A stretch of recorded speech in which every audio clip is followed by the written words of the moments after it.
Hello mga ka-good vibes. Dumating na po ang Concise Study Bible. I ordered this sa Shopee, no? ESB po siya. Alam niyo ang Concise Study Bible po, ito po yung tinatawag na, sabi nila, little brother ng ESB Study Bible kasi mas malaki po yon. Ito po napakaliit po, no? Ang in-order ko po ay paperback. Nagkakahalaga po ng 1.3 dahil okay lang naman po maski paperback po siya, napakaganda at malalaman ninyo kung ba't nasabi ko, okay? Oh, bongga, di ba? Oh, ganda. Maski sabihin mong paperback, oh. Kaya lang po yung ghosting talaga niya, obvious na obvious, nakikita mo doon sa sa kabila. Ganun pong talaga, no? Pero overall this Bible, napakaganda po talaga nito. Alam niyo po ba, ang tawag nung iba rito, on the go. May on the go Bible. Actually, we talked to a pastor last 2 weeks ago, almost 2 weeks ago, no? More than 1 week ago kamo na. Hanap po ninyo, no? At nakita ko sa mesa niya ito, gumagawa yata siya ng sermon. So, sabi ko, concise. Pero sabi ko, try mo rin po yung Ryrie Study Bible because personally po ako, Ryrie Study Bible po talaga ang masasabi ko mostly ginamit ko sa ministry. Yung NASB version. Kayo po ba, sa comment, ano po ba ang study Bible po ninyo? Itong Concise Study Bible, ito po ay huwag nyong pabayaan na hindi nyo mabili. Siyempre, habang hindi pa nagra-rapture, bilhin nyo po ito. May 1,003 lang po siya. Mura lang po siya, hindi po mahal yon. Lalo na po kung sa ministry ni Jesus gagamitin. Alam nyo, ang dami nyo matututunan dito. At yes. That's it. Ang ganda-ganda po niya. Hindi po ba tawag dito, maski sabihin natin ito na sabihin natin na ito po ay paperback, pero ang papel po quality, napakaganda. Ayan po, oh. Puting-puti yung papel. Hindi po ganito ang ini-expect ko. Ini-expect ko mas, mas marumi yung papel, mas, anong tawag dito? And I expect na mas marumi yung papel compared sa napakagandang papel na ito. Okay, at kasi kailangan ko po ito, lalo na po yung sa end times. Napakaganda po nito sa end times kasi may mga paliwanag po ito regarding end times, no? At makikita natin doon. Aralin ko siya. Kung may problema kayo sa mata at kayo ay medyo senior na po, pwede na, mababasa nyo pa rin po ito, kaya lang gagamit na kayo ng salamin. Pero sa akin po, okay na okay, swak na swak po siya. Tignan po natin ang mga maliit na, yan. Edom Revolted. Yan. Kung hindi ako nagkakamali, wala po itong mapa sa likuran.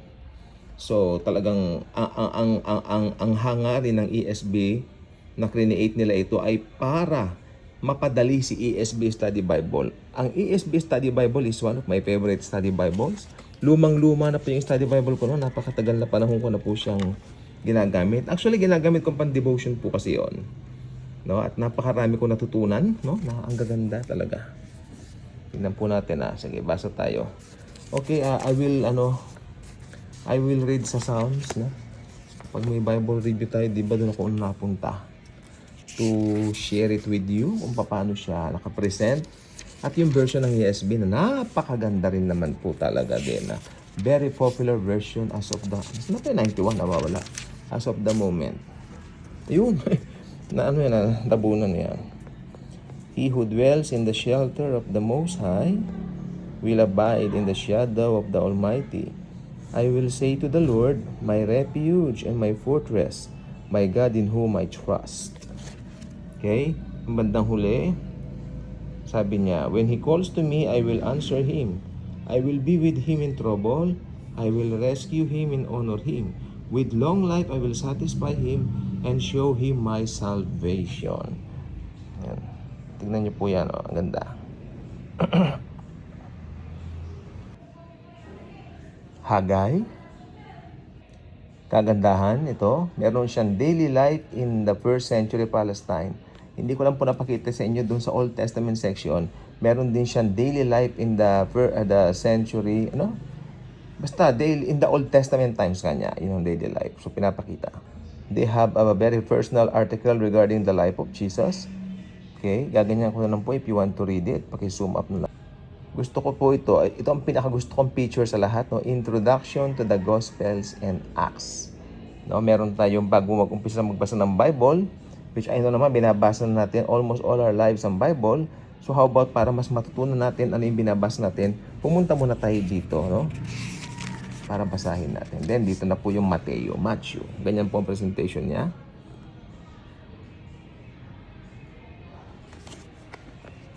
Pakaganda po ng Bible ito, sinasabi ko po sa inyo. Bagamat bagong-bago lang po siya, 2021 lang po siya na-release. No? Pero ang dami pong may gusto nitong Bibliang ito. Very popular na po siya. Kasi pag ESV, pag Crossway talagang gumawa, alam nyo ang Crossway kilala sa quality ng mga Bibles nila. Sabi nila, maski bumili ka ng Bible ng Crossway na nagkakahalaga lang ng 300, napakaganda. Ito po, paperback lang po ito Kaya lang po ito 1,000 kasi yung nilalaman po niya Hindi lang po siya yung pure na Bible na ito Kasi po, study Bible po kasi ito, kaya mahal. Pero yung Bible po talaga na purely Bible ang bibilhin nyo na medyo mura, napakaganda rin po ng mga papel. Ako igagaranti ko po kayo dyan, no? Yung iba kasi, in order, halimbawa, maganda yung kanilang papel, mahal naman ang presyo. Tatapatan. Ito hindi po. Ang Crossway, meron sila talagang heart to just distribute the Bible, maski mura, at least satisfied po yung mga mananampalataya na bibili. O yung mga hindi believers na bibili, syempre, para ma-attract natin kay Christ. The Triumphal Entry. Ganda. So, yun po siya. Okay. Wow. Mark na po tayo. Yan po ang look, Yan. Healing of a man on the Sabbath. Yan, i-post nyo kung gusto niyo malaman kung anong klaseng sali ng ESV. Napakaganda rin po ng ESV. Kasi ang tatlong sali na ginagamit ko po na main, NKJV, favorite ko po yun. Tapos, NASB, okay? At syempre, ito kasama po itong ESV, no? Yung NIV ginagamit ko po siya, pero, pag yung daily devotion, mga ganun. Pero yung aral talaga, magandang gamitin po ito when we study. Pero yung pag-devotion, maganda pang devotion ang NIV at saka NLT, no? At saka Good News Bible. Maganda po yon. King James Version, maganda po yung kung talagang maghahanap ka ng malalalim. Yan. Look at this. I am the way, the truth, and the life. You know what? Concise Study Bible is a great Bible. So, kung nakapanood ka nito at nakita mo naman dito sa video natin na ito, mag-order ka na po kayo sa Shopee. Marami kayong pagpipilian nga pala.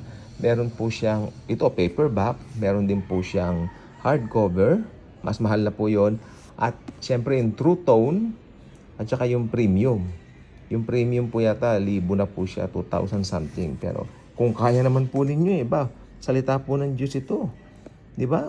Kung sa iba nakakapag-invest tayo, ano pa kaya dito sa salita ng Panginoong Jesucristo? Ganda po niya. Naalala ko po rito yung magandang balita Biblia na napakagandang printing. Ganito po Yun po, mura po kasi po talagang hindi naman po study Bible yon. Ito study Bible siya. Kasi you will pay doon sa talino ng mga nag-aral, no? Para at least magkaroon po naman ng funds, no? Ganun po yan Kaya kailangan din po ng pera kung talaga tayo ay nasa Panginoon. Kasi may funds kailangan talaga para makagawa pa ng mas marami, makapag-produce pa, mapamigay sa mga nangangailangan ng Biblia. Kaya napakapalad po natin at ang Bible dumarating po sa atin ng ligtas at safe. Hindi po tayo nahihirapan sa access ng Word of God. Very thankful po ko doon. Thank you, Jesus. Ayan. Very beautiful Bible. Sasabihin ko po sa inyong katotohanan.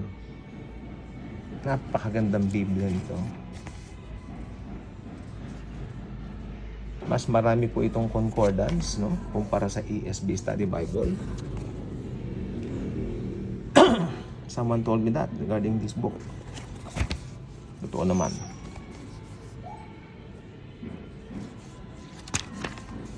Book of Revelation, our favorite, no? Diba, ito ang ating, ayan po, tingnan po ninyo ito. Yung sa 7 churches, no? You really need to get your copies, no? Iba yung may Bible ka, iba yung meron kang, yan. Meron kang sarili, no? So, yan po, yan, contributors, tingnan po natin. Maganda basahin din natin yung contributors, i-post nyo, basahin nyo para at least alam nyo sino-sino ba mga contributors dito sa Concise Study Bible na ito. So ayan po siya, babasahin natin. Features, 12,000 study notes, 150 plus maps and charts, 15 plus illustration. So hindi ganun karaming illustration niya. At saka wala kayong makikitang anything colored in this Bible. 12 plus articles introducing readers into the Bible and the Christian faith. Tapos meron din tayong glossary and concordance. Syempre yung sa ESB, ganun na yun. Kung ano na yung ano niya. So again, nagpapasalamat po ako sa pagsama niyo sa akin, no? Sa loob ng 11 minutes or so na pag-aaral tuloy.